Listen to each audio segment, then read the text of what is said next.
विधानसभा निवडणुकीत काँग्रेसचे उमेदवार सिद्धाराम म्हेत्रे यांचा दारुण पराभव झाला। भाजपचे सचिन कल्याण शेट्टी हे 49,000 मतांनी विजयी झाले। काँग्रेसच्या या पराभवानंतर तालुक्याच्या राजकारणात मोठा बदल होताना पाहायला मिळत आहे। सविस्तर बातमी पाहूयात। त्याआधी आपण जर आपल्या हक्काच्या राजनीती चॅनलला सबस्क्राइब केलं नसेल तर सबस्क्राइब करा, जेणेकरून आमचे अपडेट तुम्हाला लवकर मिळतील। सिद्धाराम म्हेत्रे यांनी विधानसभा निवडणुकीसाठी जोर लावला होता।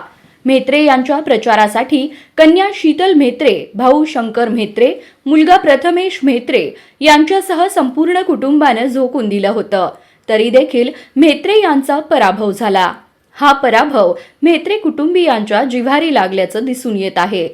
शंकर म्हेत्रे यांनी काँग्रेसच्या वरिष्ठ कमांडवर गंभीर आरोप करत काँग्रेस तालुकाध्यक्षपदाचा राजीनामा दिलाय। तर दुसरीकडे म्हेत्रे यांनी चिंतन बैठकीत एक शंका उपस्थित केली। यावरून आता चर्चांना उधाण आलंय। मी खोलीत कुणासोबत बोललो तरी मी काय बोललो हे लगेच एका मिनिटात बाहेर कळतं। गाडीत जरी बोललो तरी दुसऱ्या मिनिटाला मला बाहेरून फोन येतो, तुम्ही असं बोललात म्हणून।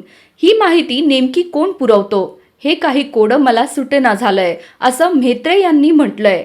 म्हेत्रे यांच्या बोलण्याचा रोख कुणाकडे होता हे अद्याप काही स्पष्ट झालेलं नाही, पण त्यांनी जी शंका उपस्थित केली आहे त्यावरून अक्कलकोट काँग्रेसमध्ये सर्व काही अलबेल असल्याचं चित्र नाही असं दिसून येतंय।